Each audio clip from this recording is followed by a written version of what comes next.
हिंदू परंपरा के अंदर ये नवरात्रि जो प्रसंग हैं ये तो देवी माँ की उपासना के लिए थे।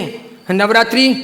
पवित्रतम रात्रियां कही जाती है, पवित्रतम दिन कहे जाते हैं। ये आसो जो चैत्र महीने में आती है, ये साधना के लिए, मंत्र साधनाओं के लिए, ब्रह्मचर्य के लिए, सत्व को प्राप्त करने के लिए, इष्ट की सिद्धि के लिए, अंतरतम की शक्तियों को जगाने के लिए, कुछ अच्छा हासिल करने के लिए होती हैं। समझदार हिंदू और समझदार जैन श्रावक श्राविका और समझदार हिंदू और समझदार जैन साधु संत इन दिनों में साधना में बैठते हैं,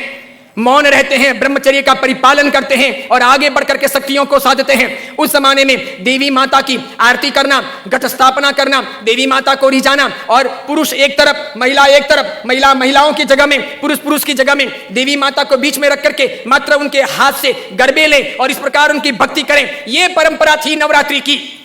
उसके बाद में मात्र गुजराती स्टाइल में डांडिया आए थे, तो बहनें बहनों में खेलती, बीच में देवी माँ की स्थापना की जाती, पुरुष में खेलते और इस प्रकार नौरते रखते, नवरात्रि पालते, खान पान का ध्यान रखते। उन दिनों में कोई शराब नहीं पीता, गुटखे नहीं खाता, चाय तक नहीं पीता, व्यसन नहीं करता, अलग अलग शयन करते, पति पत्नी अलग अलग रहते, ब्रह्मचर्य की साधना करते, संपर्क नहीं करते, शुद्धता प्राप्त करते और इतने सारे भोग विलास की जिंदगी के बीच में, इतने सारे विषय वासनाओं के बीच में कोशिश करते कि कुछ दिन पवित्रता के साथ बिताएं ताकि देवी माताओं के सानिध्य प्राप्त करके हम शक्ति संपन्न बन सके, उनके आशीर्वाद अपनी जिंदगी में फल सकें।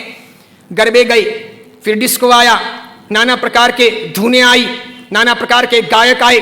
कई कंपनियां, कई संस्थाएं इसमें कूदी, कई सारे लोगों ने धन कमाना शुरू किया, छोटे बड़े ये डांडियों के अलग अलग कार्यक्रम होने लगे, सब लोग ललचाने लगे। देवी माँ एक तरफ रह गई, देवी की साधना एक तरफ रह गई, नवरात्रि की पवित्रता एक तरफ रह गई, घट स्थापना एक तरफ रह गई, गरबे लेने का भाव एक तरफ रह गया, आरती और देवी माँ को रिझाना, मातृ शक्तियों को प्रेरित करना, ये सब एक तरफ रह गया। आज डांडिये खेलने वालों में से किसको पता है कि साधना क्या है, ब्रह्मचर्य क्या है, ये क्यों है नवरात्रि, इसका हेतु क्या था, इसका रीजन क्या था, ये क्यों खेलनी चाहिए या नहीं खेलनी चाहिए, तो क्यों नहीं खेलनी चाहिए। मेरा ही नहीं, भारत के कई सारे अखबारों का, कई सारे समाजविदों का, कई सारी अन्य सामाजिक संस्थाओं का ये सर्वे वर्षों से रहा है, समय समय पर किया जाता रहा है कि नवरात्रि के महीने 2 महीने के बाद में जितने गर्भपात होते हैं उतने गर्भपात बाकी के 11 महीने में नहीं होते।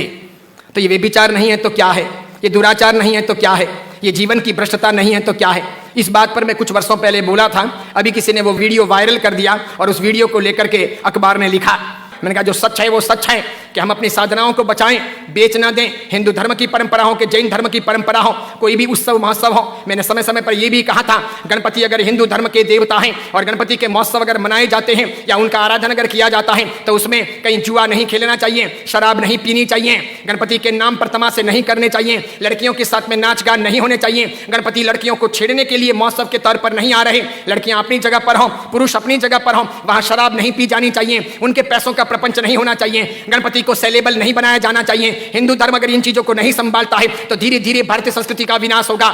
सिखों ने अपनी धर्म परंपराओं को संभाला है, मुसलमानों ने अपनी धर्म परंपराओं को संभाला है, ईसाइयों ने अपनी धर्म परंपराओं को संभाला है। उनके जो ओकेशन होते हैं वो दूसरों को इंटरफियर करने नहीं देते, वो उसमें घालमेल नहीं करते। हिंदू और जैनों को इस बारे में सावधानी रखनी आवश्यक है। कल ऐसा ना हो जाए कि पर्युषण महापर्व के दिन आए या आखा तीज का दिन आए या कार्तिक पूर्णिमा का दिन आए और कोई उसे किसी प्रतिष्ठान के नाम पर प्रोजेक्ट कर लें कि चलो अब महोत्सव को इस प्रकार मनाएंगे, उस प्रकार मनाएंगे, तो 25 साल 50 साल के बाद में ऐसा हो सकता है कि हमारी होली की आराधना या हमारे पर्युषण महापर्व की आराधना का रूप रंग बदल जाए। जैसे मैंने नहीं कहा था कि मात्र संगीतकारों को बुला करके हम 9 दिन की भक्ति रख लें, सुबह भी भक्ति, रात को भी भक्ति, ठीक है, और इस प्रकार पर्युषण आगे बढ़ जाए और अच्छी खासी संख्या के अंदर वे आधुनिक संगीतकार आधुनिक धुनों पर बहुत गाएं और नौजवान लड़के लड़कियों को मजा आ जाए, सब वहीं पर जाएं। तो 10 साल 15 साल तक अगर ऐसा चले तो आज एक ने किया, कल दूसरा करेगा, परसों तीसरा करेगा, अब चौथा करेगा, धीरे धीरे साधुओं के व्याख्यान में कोई नहीं जाएगा, पर्युषण महापर्व के प्रवचन एक तरफ रह जाएंगे, कल्पसूत्र जी हवा खाते रह जाएंगे और पर्युषण का रूप बदल जाएगा। ये नहीं हो सकता, ये नहीं किया जाना चाहिए।